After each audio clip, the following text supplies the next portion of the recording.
live from Augusta. You're watching News 12, first at 4.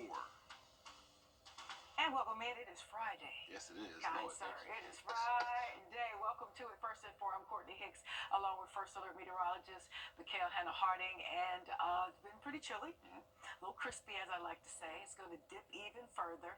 And then you know what that does. Because folks in Atlanta are saying, snow is coming. The folks down here are like, snow is coming. Right. So you have to dispel a lot of these rumors, especially when people get to posting on social media. I know, they definitely hype it up. They take one model run and just run with it.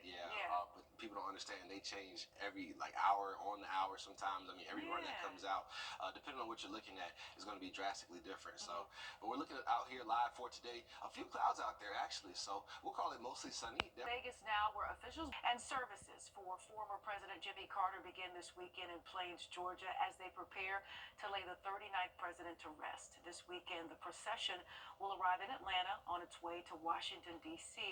With that, let's bring in your Georgia State House reporter, Abby Kasouras, who is live at the state capitol in Atlanta with more on the importance of the funeral procession stop there. And Abby, when the motorcade arrives in Atlanta, there will be a moment of silence held outside of the state capitol. Yes.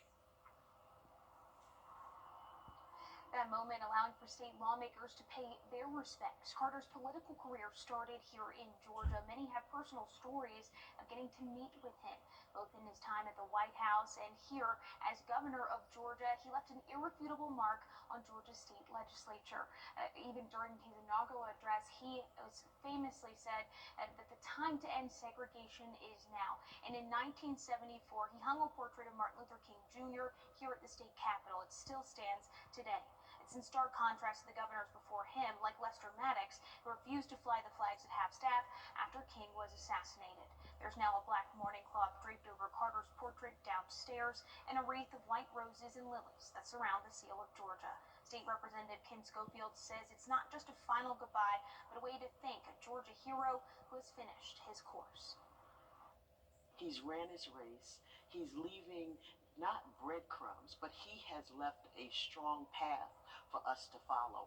I'm honored to serve in the Georgia General Assembly, and I'm more honored that tomorrow when he passes by, I will be able to thank him.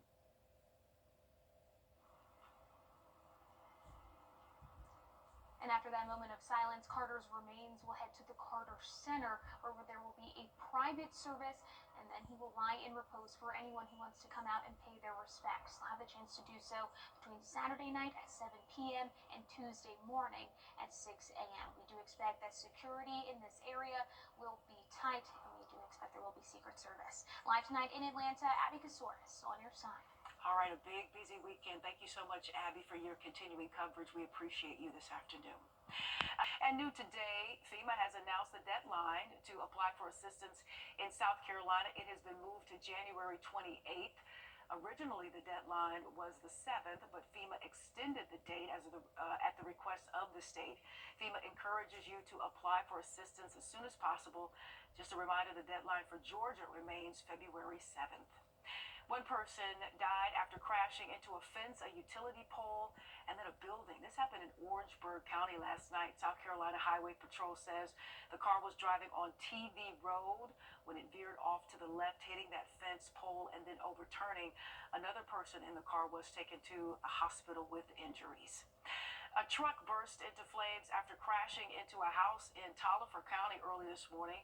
Officials say it was driving along Highway 22 when the car left the road and hit an unoccupied home. The driver had to be rescued from the burning truck. The fire was controlled and the driver was taken to a hospital. GSP is still investigating this crash. And it's been just about 4 years since the January 6th riot at the Capitol. Trust meteorologist Mikhail Hannah Harding for your first alert. Get your safe offer on the line. Call 999-9999. Live CBS Sunday. Nikki Glazer hosts the Serious Award Show. Thank you very much. That doesn't take itself too seriously. My God, you are good looking. Don't miss the only award show that's truly unpredictable, I'd like to give this to you, Mr. Jack Lemmon. unexpected, Hey, Miss Lottie, Miss Christine Lottie. I was in the bathroom, Mom, and unhinged. This night is gonna be unforgettable. The Golden Globes, live CBS Sunday, 8 Eastern, 5 Pacific, and streaming on Paramount Plus. This is Kathy. We'll take a look. We're going to take a look at a live look now at Bel Air Middle School, where they are holding the final open house before classes begin on Monday. Today, families can take a tour of the new building and find their classrooms. So that is a good look there, and I know folks have been excited. I've got the control. Folks have been excited about this new school opening, and folks are going to be in a brand new building come this Monday. All right. President Biden has blocked Japan. And this just in, first at 4, the South Carolina Board of Medical Examiners has suspended Cindy Besson from practice until a hearing. We're still working to learn the reason why she was suspended. And Linda Dukankowski is the newest assistant district attorney for the Augusta Judicial Circuit after being sworn in today. She has worked for the Cobb and Fulton County District Attorney's offices, where she served as the lead prosecutor in the case of the 3 men who killed Ahmaud Arbery. Dukankowski will also serve as the Chief of Appeals and Director of Attorney Development. And we're taking a live look at Bel Air Middle School. Its final open house in the new building. Classes are set to begin this Monday. That's the 6th. Today, parents and students were able to find their classrooms and pick up any information that they still may need.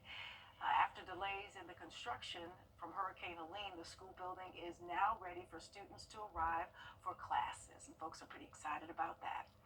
The Food Lion Feeds Charitable Foundation has awarded $10,000 in disaster relief, a big grant to the Salvation Army of Augusta to support recovery efforts after Hurricane Helene. Now, the fund will support the Center of Hope Soup Kitchen, where the Salvation Army of Augusta is currently serving an average of 80 people each day. That's with breakfast and dinner. The grant will also help with long-term recovery and rebuilding efforts. And it's been 5 years since President Trump ordered the assassination. It's been a windy day out there. We're looking at a late wind advisory still in effect through tonight. Cold mornings ahead, a chilly weekend in general. We'll talk about it coming up next. The CSRA is where we were born, where we live, where we work, where we're raising our families. It's our home. That's why the people of the CSRA count on us after an accident, because they know about our skill in the courtroom, how we treat clients like family, how we love this community, and the people who proudly call it home. We're just a call or click away. Injured? When you need me, call me. I'm your Augusta guy.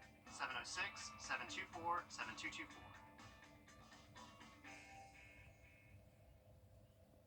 If you're watching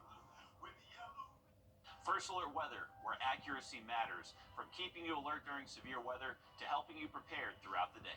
We're so confident in our accuracy, we're willing to bet on it. Introducing the 3-degree guarantee. Each weekday that our forecast high is within 3 degrees of the actual high, a local charity gets money in their bank. No other Augusta station is on your side the way we are, keeping you ready for anything and putting our accuracy to work. The First Alert Weather 3-degree guarantee, sponsored by Tub Doctor. The most awarded newscast in the Southeast is on your side 1 hour earlier, with more ways to be there for you. Anytime you need us with the latest news. Never miss a First Alert. And all of your favorite sports. Getting you caught up with all the headlines from today and everything you need for a head start tomorrow.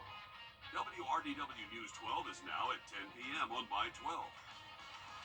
On air, online, on your side.